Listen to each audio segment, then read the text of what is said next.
کیا مقتدی فرض نماز کی سری رکعت میں فاتحہ کے بعد کوئی سورت پڑھ سکتا ہے؟ جی بالکل پڑھ سکتا ہے۔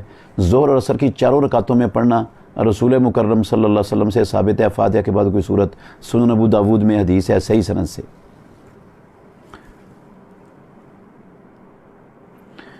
تبلیغ کے لیے وقت لگانا کیسا ہے؟ بھئی اگر تبلیغ ہو اللہ کے دین کی، کتاب و سنت کی، قرآن اور حدیث کی، تو بہت اچھی بات ہے، وقت لگائیں آپ جتنا لگا سکتے ہیں۔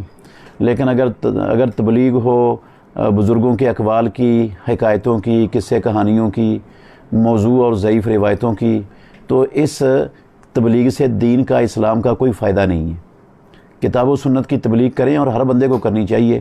بلغوا انی ولو آیہ، رسول اللہ صلی اللہ علیہ وسلم نے فرمایا میری طرف سے جو تمہارے پاس پہنچا ہوا ہے، ایک آیت بھی ہے، ایک بات بھی ہے، اس کو آگے لوگوں تک پہنچاؤ۔ یہ لازم ہے ہر مسلمان پر، جہاں تک اس کا بس چلتا ہے، جتنا دین اس کو معلوم ہے اس کو لوگوں تک پہنچائے۔